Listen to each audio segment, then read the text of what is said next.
Today's focus is going to be looking at labor unions. If you remember when we were talking in class yesterday, we looked at the video clip about your new job. You guys were able to identify a lot of issues that workers would potentially face if they did not have any protection from their employer. With that in mind, we're going to look at a strategy that workers use to try and overcome the struggles that they face in the working world. The first thing I would like to review are the problems that the workers faced.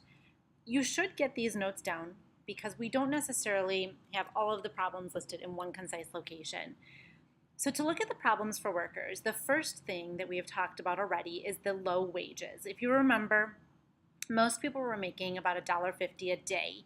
And when we did the simulation at the beginning of the unit, we talked about at least $2 a day was needed in order to survive. With this, they were also working extremely long hours. They were working about 10 hours a day, 6 days a week. This goes back to the idea of working poor. On these wages, the workers were making about $468 a year, even though they needed about $600 to live on. The workers were working 60 hours a week.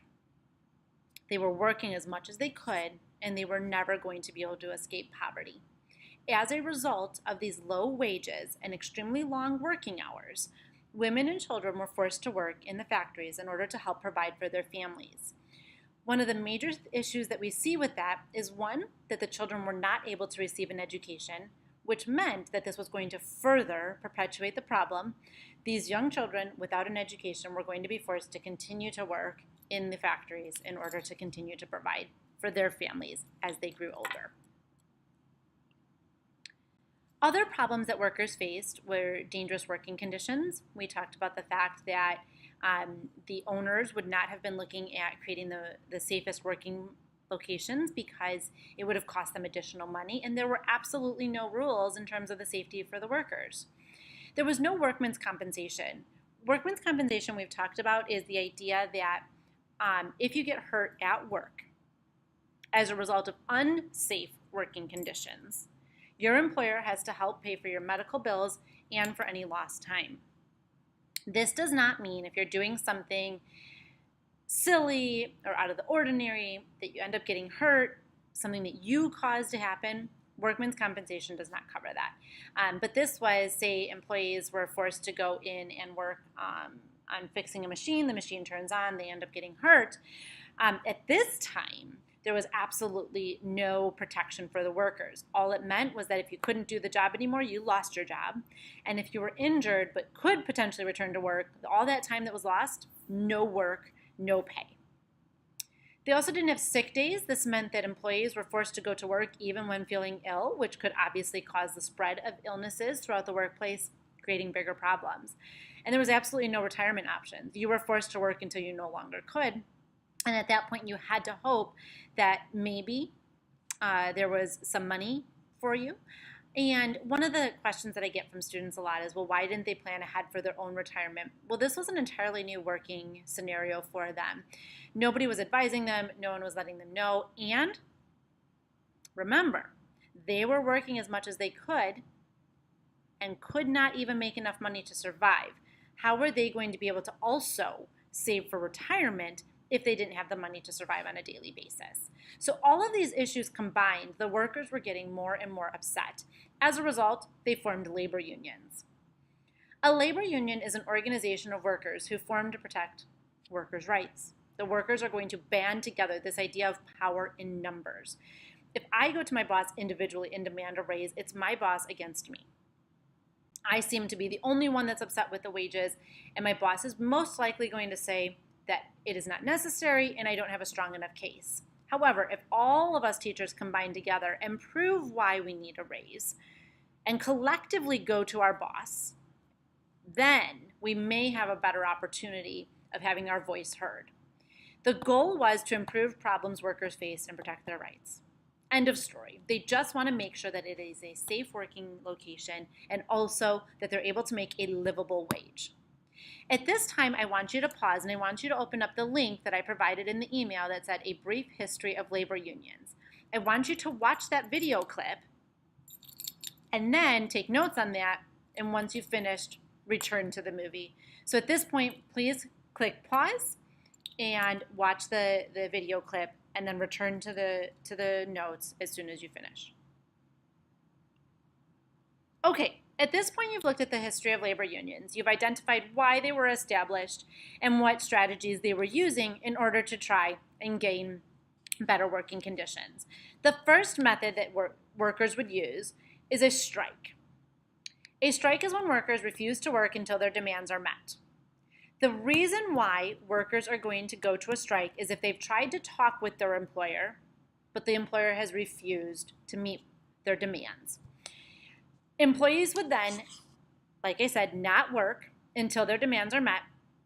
And the reason why they use this strategy is because they're hoping that by costing the company money, meaning they're not working, so the company's not producing, the employer will be forced to listen to them. And the workers would picket outside the workplace, let people know why they were on strike, what the demands were, how they were being treated, and what they wanted remedied. A strike is obviously a major action taken by workers and not something to be taken lightly. If the workers are on strike, they're also not getting paid. So this is not something that workers just jump to right away. We're just going to strike. It's really a last resort in order to have their demands met. Okay, the first case study that we're going to look at is the Pullman strike of 1894. The Pullman Palace Car Company made train cars in Pullman, Illinois. All 6,000 employees working for Pullman were required to live in the Pullman model town, which meant that you were employed by Pullman, you rented your home from Pullman, and you shopped and got everything that you needed from the stores that were owned by Pullman. This means that your employer has complete control over your wages and the cost of living, how much you have to pay in bills. Obviously, this is something that was of concern to the workers. As a result of the complete control that the workers faced by the employer, what we saw is that in 1893, Pullman slashed wages. So the company cut the workers' wages, but did not lower any of the costs that the workers faced. So workers still had to pay the same amount of rent and the same bills at the stores to get the goods that they needed, but they were making less money. Remember, as an employee, you didn't have control over your life. You had to pay whatever Pullman required because you were forced to live there. So this was a problem for workers because their employer cut their wages and made it harder for them to be able to afford the bills that they had to pay. The workers did try to negotiate. The union workers did try to go to Pullman and work this out. Pullman refused. The workers decided to strike, and 3,000 workers walked out. Union members across the country also boycotted any train with a Pullman car attached to it. They were feeling the same problems, they were facing the same problems, they were feeling the same concerns, and so as a result, they rallied behind Pullman and refused to work on any trains or use any trains that had a Pullman car. As a result of this strike, they effectively shut down the company and the nation.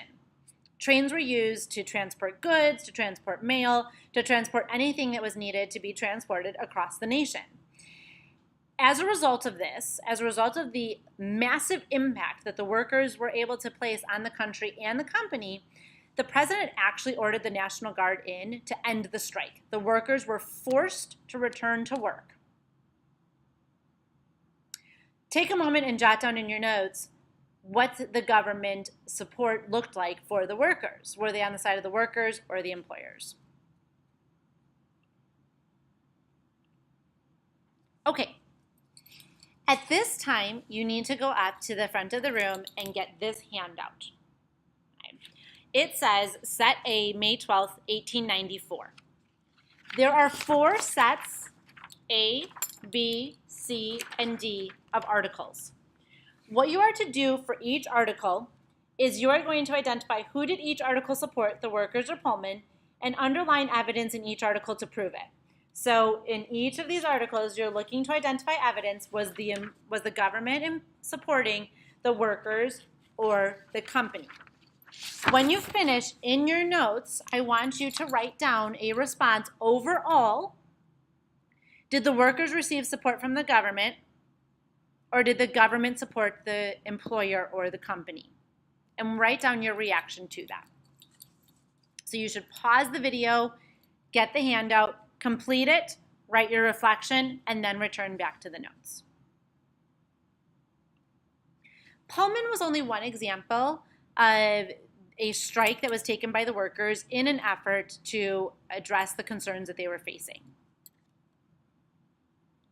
The Lawrence strike is our second one. This was in 1912.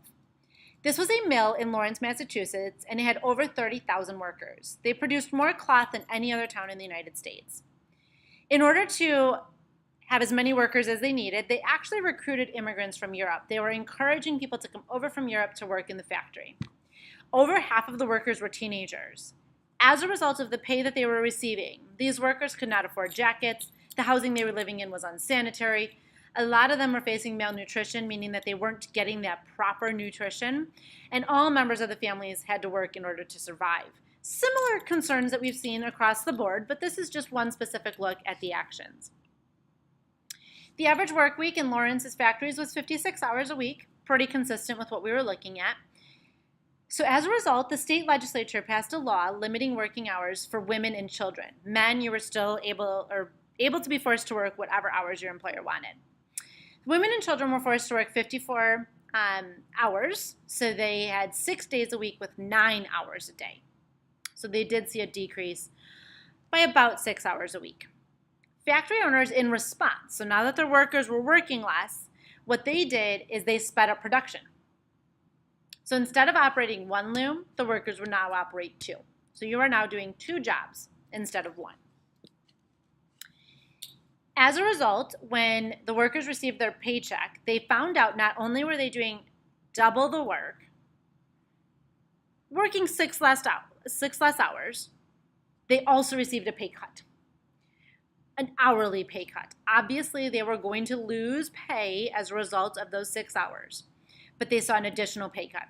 Most were already living below the poverty line, and because rent was staying the same, this meant less to eat. At this point, the workers felt like there was nothing else they could do. One person yelled strike. Within days, over 20,000 of the 30,000 workers were picketing outside the factory, and after 3 weeks, all of the workers were on strike. What you're going to do now is you need to go up to the front of the room and receive the Lawrence 1912 Part 2 Unity and Diversity Worksheet. On the front, what you're looking at is an overview of the scenario that the workers faced. On the inside, you're going to look at each step that the workers took. Each question has information on what the scenario looks like and a question for you to answer. You are to answer that question as if you were a worker at that time. So looking at number 1, it said early in the strike, without meeting with any of the strikers, the employers agreed to restore the 56-hour pay rate. Okay. If we don't go back to work, they may withdraw that decision. So without meeting with any of the strikers, the employers said that they would continue to pay them the normal rate for the 56 hours. Remember, look back at the front. What other issues were you facing? At this point, do you claim victory and just go back to work? Life is good? Or do you stay on strike and suggest something else for them to do? So for each scenario, you're looking at how do you respond. What response would you take? So please pause the video at this point, grab the worksheet, and complete it. Okay, we've looked at 2 strikes. The other method that workers use within a union is collective bargaining. This is actually the strategy that they use first before they're going to resort to a strike. At this point, I would like for you to pause the video and go back to your email and open up the clip that says collective bargaining. I want you to jot down what collective bargaining looks like. Okay, now that you've watched the video, you see that collective bargaining is negotiations between the employees and the owner. It goes back and forth. The employers lay out their demands, the workers lay out their demands, and then they're supposed to talk back and forth to try and reach an agreement.